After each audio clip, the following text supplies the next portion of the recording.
박근혜 대통령이 동방경제포럼과 주요 20개국 정상회의, 아세안 정상회의 등에 참석하기 위해 출국했습니다. 박 대통령은 9일까지 이어지는 이번 순방에서 미국과 중국, 러시아, 일본 정상들과 만나 북한 핵 문제에 대한 심도 있는 논의를 할 예정입니다. 북한의 4차 핵실험과 장거리 미사일 발사에 대응해 유엔 안보리 대북 제재 결의안이 채택된 지 6개월이 지났습니다. 북한은 핵과 미사일 개발에 더욱 집착하고 있고 국제사회의 대북 압박은 거세지고 있습니다. 지난 5주간 북한뉴스 특별기획 훈련병의 품격으로 소개했던 SSU 해군 해난구조대 62차 기본교육과정이 2일 수료식을 끝으로 모두 마무리됐습니다. 시청자 여러분 그리고 장병 여러분 안녕하십니까? 국방뉴스를 전해드립니다. 박근혜 대통령이 동방경제포럼과 G20 정상회의, 아세안 정상회의 등에 참석하기 위해 2일부터 8일간 해외 순방에 나섰습니다. 이 기간 동안 러시아와 중국, 미국, 일본 등 한반도 4강국가 정상들과 회담을 갖고 대북 압박 등 북핵 문제에 관해 논의할 계획입니다. 김하연 기자가 보도합니다. 박근혜 대통령이 2일 오후 동방경제포럼 EF 참석차 러시아 블라디보스토크로 향했습니다. 박 대통령은 3일 동방경제포럼에 참석해 기조연설을 한 뒤 푸틴 대통령과 정상회담을 갖고 극동지역 개발과 북핵 협력 방안에 대해 논합니다. 박 대통령은 이어 4일 중국 항저우로 건너가 이틀간 G20 정상회의에 참석합니다.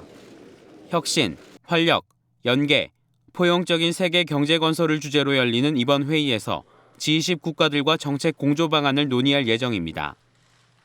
또한 이 기간 동안 시진핑 중국 국가주석과 정상회담을 갖고 사드 배치 문제와 북핵 공조 방안 등에 대해 대화를 나눌 계획입니다. 7일부터 이틀간은 라오스 비엔티안에서 열리는 아세안 정상회의에 참석합니다. 한 아세안 정상회의와 아세안 플러스 한중일 정상회의, 동아시아 정상회의에 참여해 경제와 북핵 문제 협력 방안을 모색합니다. 이 기간에는 오바마 미국 대통령과의 정상회담이 예정돼 있고 아베 신조 일본 총리와의 회담도 조율 중에 있다고 청와대는 밝혔습니다. 박 대통령은 이번 해외 순방 기간 동안 한반도 4강 국가와 모두 정상회담을 가지며 대북 압박과 북핵 문제 등을 심도 있게 논의할 것으로 보입니다. 이후 박 대통령은 분양 보라칫 라오스 대통령과의 정상회담 등 공식 일정을 마치고 9일 귀국합니다. 국방뉴스 김하영입니다. 북한의 4차 핵실험과 장거리 미사일 발사에 대응해 유엔 안보리가 대북 제재안 2270호를 채택한 지 6개월이 됐습니다. 북한은 핵과 미사일 개발에 더욱 집착하며 돌파구를 찾으려 하지만 국제사회의 압박은 더욱 거세지고 있습니다. 오상현 기자의 보도입니다. 북한은 유엔 안보리 결의안 2270호가 채택된 3월 2일 이후 미사일 개발에 집중했습니다. 실제로 김정은이 집권한 2012년 이후 스커드와 노동, 무수단, SLBM 등 탄도미사일을 34발 발사했는데 이 중 절반이 넘는 18발을 대북제재 결의안이 채택된 이후에 발사했습니다. 특히 무수단 미사일과 SLBM의 시험 발사 성공은 기존의 무력 시위성 미사일 발사와 극명한 차이가 있습니다. 이동식 발사대와 잠수함을 이용해 어디서든 우리나라와 미군의 주요 기지를 미사일 사정권에 넣을 수 있기 때문입니다. 핵무기 운송수단이 어느 정도 완성됐다고 판단하는 북한이 이제 국가적 역량을 총동원해 5차 핵실험에 나설 것이라는 것은 불보듯 뻔한 상황. 하지만 북한의 의지와는 반대로 국제사회로부터의 고립은 점차 심화되고 있습니다. 우선 대북제재결의 2270호의 이행보고서를 제출한 나라가 지난달 말 기준으로 53개국인데 이 중 라오스와 베트남, 몽골, 앙골라 등 북한과 우호적인 관계의 국가가 4분의 1에 달한다는 분석입니다. 2013년 북한의 3차 핵실험 이후 채택된 결의안의 이행보고서 제출국이 19개국인 것에 비하면 국제사회의 제재 강도가 그 어느 때보다 높습니다. 또 50여 개 국가가 북한과의 교류와 협력 사업을 중단했고 북한 소속 선박 27척이 제재 대상에 포함돼 무역마저 위축돼 있습니다. 게다가 폴란드와 카타르 등 북한 노동자들이 활동하던 국가에서는 신규 비자 발급을 중단해 노동력으로 벌어들이던 외화 수입에도 차질이 생긴 상황입니다. 태영호 주영국 북한 대사관 공사의 탈북은 국제사회의 대북 제재로 북한의 고립이 심화되고 있고 북한 체제에 동요를 일으키고 있다는 증거라는 평가가 외교가에서 나오고 있습니다. 다만 한반도 사드 배치에 반대하는 중국과 러시아를 어떻게 지속적으로 대북 제재에 동참하게 할 것인가는 우리 정부의 외교적 과제로 남아 있습니다. 국방뉴스 오상현입니다. 해군 6항공전단이 지난 1일 을지 프리덤 가디언 연습의 일환으로 전시 항공기 긴급 복구 절차 숙달 훈련을 실시했습니다. 이번 훈련은 P3 해상 초계기가 활주로를 이탈한 상황을 가정해 항공기 긴급 수리와 인양 이송 절차를 숙달하기 위해 마련됐습니다. 훈련은 상황을 접수한 정비 운영실에서 수리 판정관을 현장으로 보내 항공기 손상 내용을 확인하고 파손 부위에 따라 긴급 복구반이 수리 작업에 돌입하는 순으로 진행됐습니다. 수리가 끝난 후 집안 작업반이 이동로상 장애물을 제거한 후 경납고로 항공기를 이송하면서 훈련은 마무리됐습니다. 부대는 현대전에서 핵심적인 비중을 차지하는 것은 항공력이라며 이번 훈련을 통해 미비점을 보완하고 전시 원활한 항공작전 수행을 보장하겠다고 밝혔습니다. 해병대 사령부가 지난 8월 31일부터 이틀 동안 제주시 일대에서 제주 해병대의 날 행사를 실시했습니다. 제주 해병대의 날 행사는 1950년 9월 1일 6.25 전쟁 당시 인천 상륙작전을 위해 제주항에서 출정식을 한 3기와 4기 해병들을 기념하기 위한 행사로 올해 16회째를 맞았습니다. 6.25 전쟁에서 여군 126명을 포함한 3,000명의 제주 출신 해병들은 인천 상륙작전을 비롯해 도솔산 지구 전투와 김일성 모택동 고지 전투 등에도 참여해 무적 해병의 신화를 세웠습니다. 제주 해병대의 날 행사에는 이승도 해병대 부사령관을 비롯해 6.25 참전용사와 예비역, 현역 장병 등 1,000여 명이 참석했습니다. 이날 행사에서 이상훈 해병대 사령관은 이승도 해병대 부사령관이 대독한 기념사를 통해 선배 해병들의 고귀한 애국심과 헌신, 승리 DNA는 후배 해병들의 정신과 문화 속에 이어지고 있다면서 적에겐 공포와 전율을 주고 국민에겐 선하고 정직한 군대가 될 것이라고 강조했습니다. 한편 기념식이 끝난 후에는 고무보트 16대에 탑승한 해병들이 상륙작전을 연출하는 해상 퍼레이드를 벌이며 해병혼을 기렸습니다. 한미 양국군이 인천 상륙작전 66주년을 맞아 오는 9일부터 4일간 인천 월미도 앞바다에서 상륙작전을 재현합니다. 국방부가 주최하고 해군과 인천광역시가 공동으로 주관하는 이번 행사는 인천 자유공원 메가더 장군 동상 헌화를 시작으로 전승 기념식, 상륙작전 재현, 참전용사에 대한 감사 오찬순으로 진행됩니다. 상륙작전 재현에는 우리 해군의 14,500톤급 대형 수송함, 독도함을 포함한 함정 17척과 항공기 15대, 상륙돌격 장갑차 21대가 투입됩니다. 미 해군의 1,300톤급 소해함 워리어와 미 해병대 병력 40여 명도 참여합니다. 상륙작전 재현이 끝나면 인천 아트 플랫폼과 동인천역의 1.5km 구간에서 참전용사 호국보훈 시가행진도 진행됩니다. 6.25 참전용사와 일반 시민, 해군 해병대 군악대와 의장대 등 500여 명이 시가를 행진합니다. 한편 우리 군은 매년 인천 상륙작전 기념일인 9월 15일을 전후로 전승 기념식을 열어왔지만 올해는 추석 연휴로 예년보다 행사를 앞당겼습니다. 지난 5주 동안 이어진 국방뉴스 특별기획 훈련병의 품격, 해군 해난구조대 수중작전의 영웅들 그 마지막 시간입니다. SSU 62차 기본교육과정이 모두 마무리되면서 한여름 뜨거웠던 83일간의 기록도 이제 끝맺음해야 할 시간이 됐는데요. 교육생이란 이름을 달고 진행된 마지막 훈련과 수료식 현장까지 12주란 시간 동안 서로에게 동료였고 친구였고 그리고 가족이었던 그들의 마지막 이야기 함께 만나보시죠.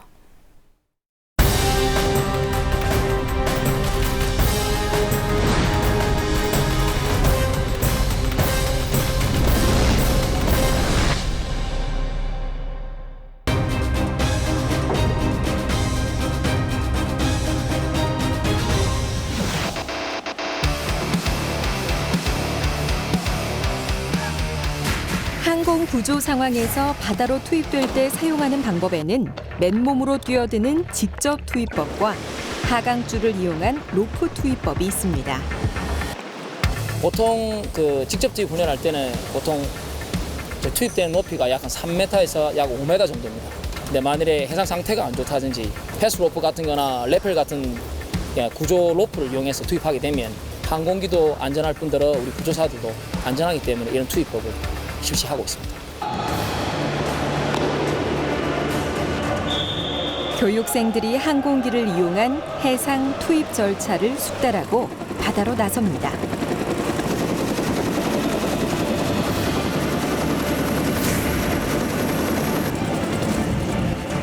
헬기에 탑승한 교육생들은 항공 구조 장구를 착용하고 직접 투입 방법을 이용해 바다로 하나둘 뛰어듭니다.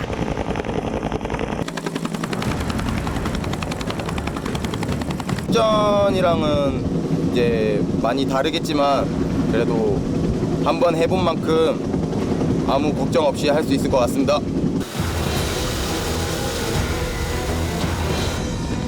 헬기에서 바다로 투입되고 구조 현장으로 이동까지 훈련은 일사불란하게 이뤄지고 그렇게 항공 구조 기초 훈련을 완벽하게 마무리했습니다.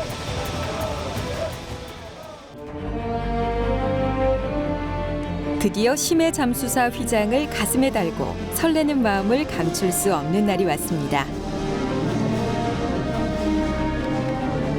그리고 그들을 찾아온 특별한 손님들이 있으니 바로 교육생들의 가족들입니다.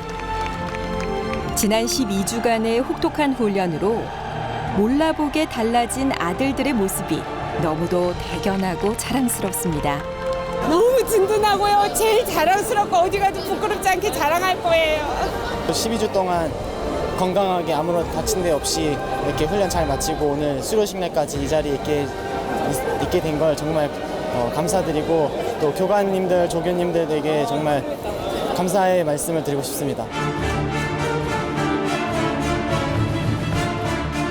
5대1의 경쟁률을 뚫고 98명이 입교했지만 12주간의 해난 구조 기본 과정을 이겨낸 교육생은 52명뿐.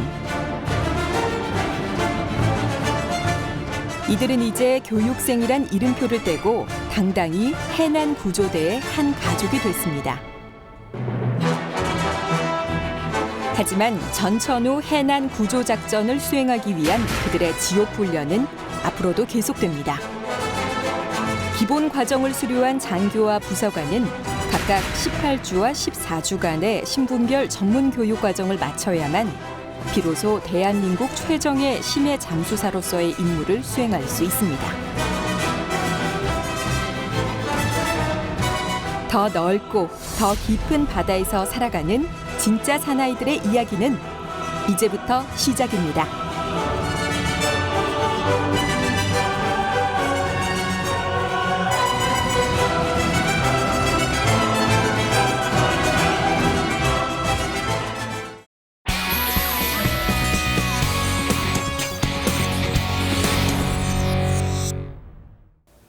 오는 7일부터 9일까지 제5차 서울안보대화가 진행될 예정입니다.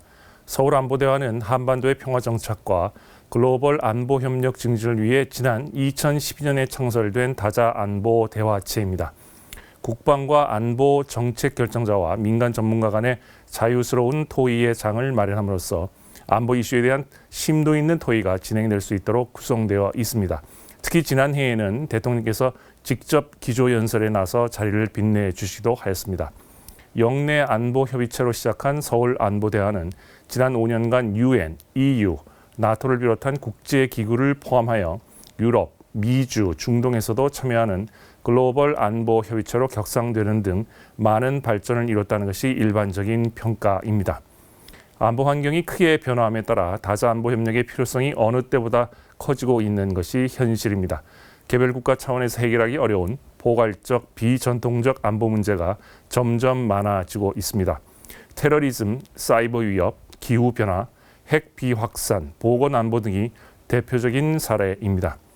이러한 추세를 반영해 다자안보대화체가 꾸준히 확대되어 왔습니다. 아태 지역만 살펴봐도 아세안 지역 안보 포럼, 아세안 확대 국방장관회의, 샹그릴라 대화, 샹산 포럼, 동경 방위 포럼, 자카르타 국제안보대화 등 헤아릴 수 없이 많은 안보대화체가 진행 중입니다. 서울안보대화도 그 중에 하나라고 할 수 있습니다. 우리 측은 서울안보대화를 통해 북핵 외교에 대한 폭넓은 지지를 확보하고자 노력하고 있습니다. 북핵 문제는 대표적인 핵 확산 문제로 아태 지역을 넘어 글로벌 안보 위협으로 대두된 지 오래입니다. 특히 올해는 북한이 4차 핵실험에 이어 SLBM 개발에 나섬에 따라 북핵 문제와 관련한 대북 공조가 어느 때보다 중요해졌습니다. 사이버 안보 관련 국제협력 강화는 서울안보대화가 가장 역점을 두고 있는 사안입니다. 서울안보대화는 매년 사이버 안보를 주요 의제로 채택하여 논의를 진행해 왔습니다. 실무자급 논의를 병행함으로써 논의 결과가 실질적으로 이행될 수 있도록 하였습니다. 우리 정부는 SDD를 통해 이루어진 논의를 바탕으로 사이버 위협에 대한 영내 협력을 다져나가고자 노력하고 있습니다. 우리가 속한 동아시아는 경제, 문화적 상호 의존은 확대되면서도 정치, 군사 문제에서의 갈등은 커지는 이른바 아시아 패러독스 현상에 직면해 있습니다. 동중국해와 남중국해에서 벌어지는 중국과 일본, 중국과 동남아 간의 갈등이 대표적인 사례입니다. 우리도 사드 배치 결정 이후 경제적으로 밀접한 관계를 맺고 있는 중국과의 불협 화음이 커지고 있습니다. 서울안보대화는 정치, 군사 분야에서 아태 국가 간의 신뢰를 증진함으로써 아시아 패러독스를 완화하는 데 일정 부분 기여하고 있기도 합니다. 서울안보대화는 많은 노력 끝에 한국을 대표하는 다자 안보대화체로 자리 잡았습니다. 서울안보대화를 매개로 한국이 영내 글로벌 차원의 안보협의를 선도할 수 있기 됨에 따라 국제 무대에서도 한국의 리더십이 제고되는 효과가 있었습니다. 무엇보다 우리에게 유리한 정세 구도를 만들어갈 수 있어 무형의 국방력 강화에 도움이 될 것으로 보입니다. 세계 여러 나라가 국가적 자존심을 걸고 경쟁적으로 다자 안보 협의체를 만들고 있는 만큼 서울 안보 대화만의 컨텐츠를 구축해야 하는 과제를 안고 있습니다. 서울 안보 대화는 중장기적인 논의가 필요한 의제를 설정하고 이슈에 대한 대안을 제시할 수 있어야 합니다. 서울 안보 대화를 통해 국격을 높이고 당면한 안보 현안과 관련하여 의미 있는 대안이 제시되기를 희망합니다. 국방중앙 이슈의 이명철이었습니다. 네, 이번 주말 교통 상황은 어떨지 알아보겠습니다. 네, 한국도로공사와 함께하는 고속도로 주말 교통정보입니다.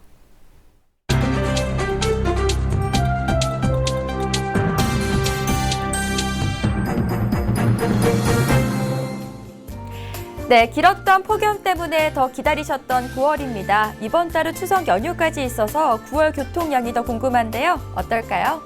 네, 올해 9월엔 지난해보다 교통량이 좀 더 늘겠는데요. 추석 연휴인 셋째 주에 가장 극심한 정체를 보이겠고 추석 전후로는 평소 주말 수준의 정체가 예상됩니다.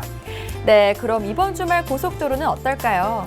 네, 지난주에 이어서 이번 주도 벌초 차량들로 인해서 다소 혼잡할 것으로 보입니다. 네, 토요일 지방 방향 최대 혼잡 시간은 오전 11시에서 12시로 예상되는데요. 이때 이동하신다면 서울에서 강릉까지 4시간 50분, 대전까지 2시간 반 정도 걸리겠습니다. 네, 정체 구간은 경부고속도로 부산 쪽으로 동탄, 천안 분기점, 청주 부근으로 많이 밀리겠습니다. 중부고속도로와 영동고속도로는 평창 올림픽 개량공사 구간별로 정체가 이어지겠는데요. 중부고속도로는 하남에서 중부 3터널 구간 많이 막히겠고 영동고속도로는 호법 분기점과 만종 분기점 일대 가장 어렵겠습니다. 네, 일요일 귀경길 최대 예상 소요 시간입니다. 강릉에서 서울이 5시간, 부산에서는 5시간 20분 정도 걸리겠습니다. 네, 정체 구간은 경부고속도로는 천안에서 안성 구간과 신탄진 휴게소 일대가 많이 막히겠습니다. 영동고속도로는 여주에서 호법 분기점 구간, 서울 양양고속도로는 가평 휴게소에서 서종 구간 지나실 때 가장 혼잡하겠습니다. 네, 추석을 대비해서 차량 점검도 미리 해두시면 좋겠죠? 네, 장거리 운행 시에는 타이어 공기압이나 냉각수만큼은 꼭 챙겨보셔야 되는데요. 공기압은 평소보다 10% 정도 많이 주입하시는 게 좋겠습니다. 네, 고향 가는 길 안전이 최우선이라는 점 기억해 주시고요. 지금까지 국방TV와 한국도로공사가 함께하는 주말 교통 예보였습니다. 오늘은 대북제 제한 채택 6개월이 지난 북한에 고립된 현재를 짚어봤습니다. 북한을 진정으로 변화시키기 위해선 국제사회의 노력과 국민들의 안보의식 모두 하나 된 힘이 중요합니다. 국방뉴스를 마칩니다. 시청해주신 여러분 고맙습니다.